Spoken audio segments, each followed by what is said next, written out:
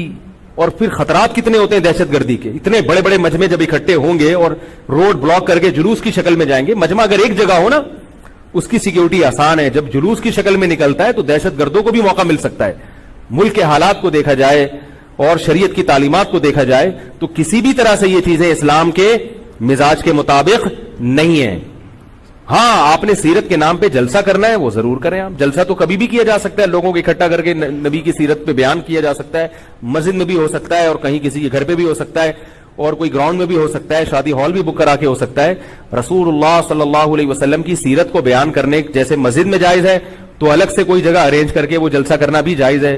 ربیع الاول میں بھی جائز ہے, سفر میں بھی جائز ہے. اگر کوئی ربیع الاول میں کرتا ہے کہ بھئی اس مہینے میں کیونکہ نبی سے نسبت ہے تو بھی ٹھیک ہے, سفر میں بھی ہو سکتا ہے, ربیع الاول میں بھی ہو سکتا ہے, سب جگہ ہو سکتا ہے. کیا خیال ہے؟ باقی کام سے ایوائڈ کرنا چاہیے. تمام دوائیں بچوں کی پہنچ سے دور رکھنی چاہیے اور استعمال سے قبل بوتل کو اچھی طرح ہلا بھی لینا چاہیے. پھر بھی اگر آرام نہ آئے تو قریبی معالج سے رجوع کرنا چاہیے. کیا خیال ہے؟ یہ جو میں نے آخر میں جملہ کہا ہے نا, اس کا اس بیان سے بڑا گہرا تعلق ہے. اس کو آپ لطیفہ برائے لطیفہ نہ سمجھیں. دوبارہ نہیں سنا رہا, وقت بہت ہو گیا ہے, ٹھیک ہے؟ تو پھر بھی آرام نہ آئے تو قریبی معالج سے رجوع کریں. اللہ تعالیٰ سمجھنے کی, عمل کی توفیق عطا فرمائے. وما علینا الا البلاغ. ختم قرآن کروانا کیسا ہے؟ قرآن خوانی کی 2 قسمیں ہیں. ایک قرآن خوانی وہ ہوتی ہے جو دکان مکان میں برکت کے لیے ہوتی ہے. نیا گھر بنایا آپ نے تو آپ چاہتے ہیں برکت کے لیے اس میں قرآن خوانی ہو جائے. یہ ثواب کے لیے نہیں ہوتی بلکہ کس کے لیے ہوتی ہے؟ برکت کے لیے. تو برکت کے لیے جو کام کیا جاتا ہے نا اس کو رقیہ کہتے ہیں. رقیہ جیسے کسی بیمار کے لیے آپ کوئی چیز وظیفہ پڑھ کے پھونکتے ہیں اس پہ یا ویسے ہی پڑھتے ہیں. تو رقیہ جو ہے نا یہ عبادت نہیں ہے, یہ دوا ہے. اور دوا کے لیے قرآن و سنت سے ثبوت ہونا ضروری نہیں ہے. تو اگر کوئی دکان یا مکان میں برکت کے لیے قرآن خوانی کرواتا ہے تو چونکہ یہ رقیہ ہے اس لیے جائز ہے, اگرچہ نبی کے دور میں یہ نہیں تھا, بشرطے کہ اس کو سنت نہ سمجھا جائے. اور اگر کوئی میت کے مرنے کے بعد ایصال ثواب کے لیے قرآن خوانی کرواتا ہے تو یہ رقیہ نہیں ہے بلکہ عبادت ہے نا, اس کے لیے ثبوت چاہیے اوپر سے, اور وہ ثبوت ہمارے پاس نہیں ہے. قرآن و سنت سے, صحابہ سے کبھی نہیں دیکھا کہ حضرت ابو بکر کا انتقال ہوا تو آپ نے دیکھا کہ حضرت عمر نے قرآن خوانی کروائی ہو. اس میں یہ ہے کہ جو جہاں ہے جیسے ہے اپنی طرف سے جو بھی میت کو پڑھ کے ثواب پہنچا دے یا صدقہ کر دے, اس کے لیے اجتماع کرنا, لوگوں کو بلانا, یہ عمل بدعت ہے.